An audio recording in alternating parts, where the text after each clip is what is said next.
Ukraine's best security guarantee is the peace NATO sabotaged.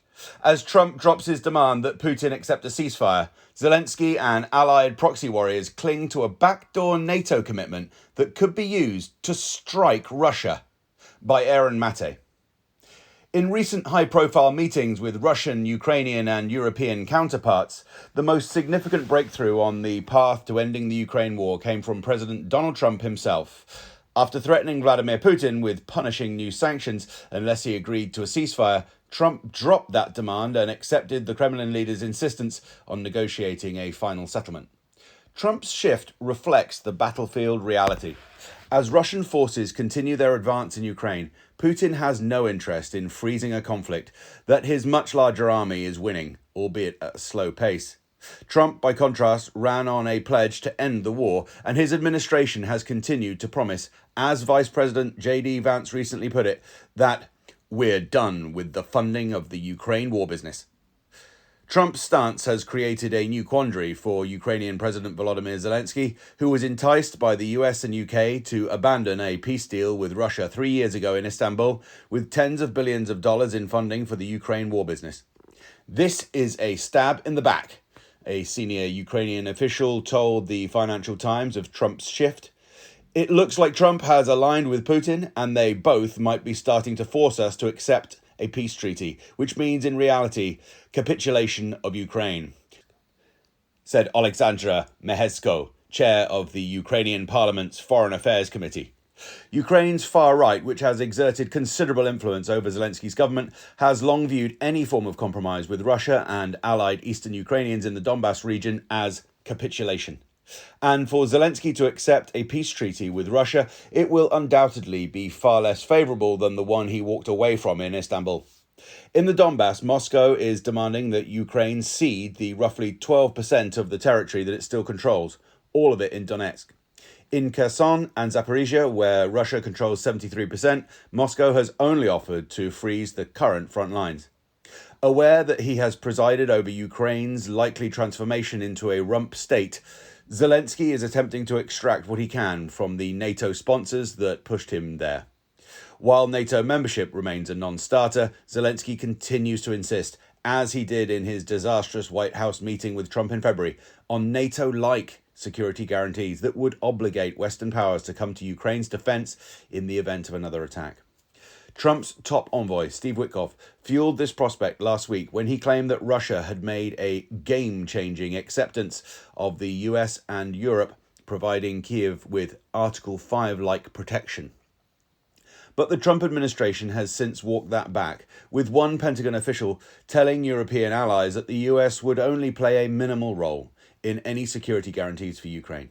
More significantly, the Russian line appears unchanged from Istanbul when it proposed security guarantees for Ukraine modelled on the UN Security Council, which would require unanimous consent, including from Moscow and Beijing, for any military action in Ukraine's defence. Moreover, the Kremlin remains opposed to the deployment of any NATO forces in Ukraine, even under the auspices of a peacekeeping force. In a statement, the Russian Foreign Ministry reaffirmed its categorical rejection of any military contingent with the participation of NATO countries, which is fraught with an uncontrolled escalation of the conflict with unpredictable consequences. To grasp the unfeasibility of Russia agreeing to accept Western forces next door, one needs only to hear from the scheme's strongest advocates. Earlier this year, senior Biden State Department official Victoria Nuland argued that for Ukraine to reach a peace agreement, one solution would be to have Western forces or international forces offshore who could strike Russia if it broke the deal. In other words, Nuland's vision for a peace settlement in Ukraine would be structured to encourage World War III. Nuland inadvertently reveals a major cause of Russia's invasion, because Western proxy warriors tried to turn Ukraine into a NATO proxy on Russia's border and refused to rule out placing offensive weapons there. Moscow opted to neutralize that threat by force.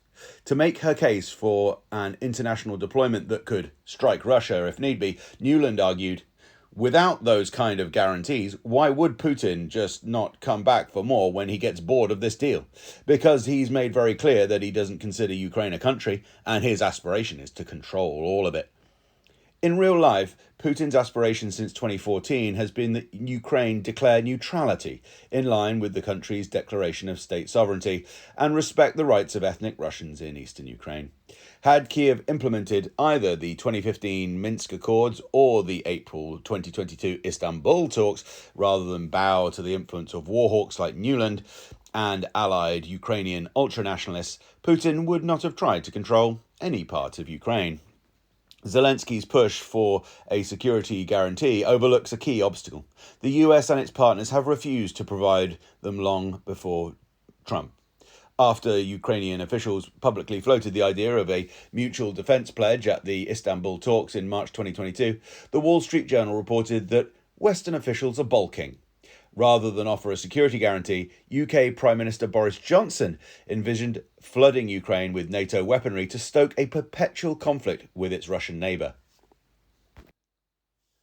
We, I hope, will be in a position with willing partners to offer not an Article 5 security guarantee to Ukraine, but a different kind of future, a different kind of commitment, Johnson said as the Istanbul talks began. So that Ukraine is so fortified and so protected, the quills of the porcupine have become so stiff that it is ever after indigestible to Putin. Johnson's vision of using Ukraine as a militarized anti-Russia porcupine was soon achieved via deception. According to Ukraine diplomat Alexandra Chalyi, a senior member of the Istanbul delegation, the US and UK told Zelensky that Ukraine would receive security guarantees only if he abandoned negotiations with Russia. In a 2023 essay, Chalyi recounted that Washington and London deemed the Istanbul peace deal with Moscow unacceptable and assured Kiev that they were ready to give security guarantees to Ukraine independently or in a multilateral format without the participation of the Russian Federation. But when Zelensky walked away from Istanbul, his sponsors abandoned their promise. Ukraine was told that Western allies would provide only a set of soft security guarantees in the form of military and defence assistance, but which completely excluded hard security guarantees, i.e. any possibility of the use of their armed forces to restore and maintain security of Ukraine. Having already been deceived by his NATO sponsors, Zelensky is clinging to the hope that they will somehow have a change of heart. He has not yet realised that Ukraine's best hope for security guarantees is to stop being used for a proxy war aimed at weakening his country's more powerful neighbour.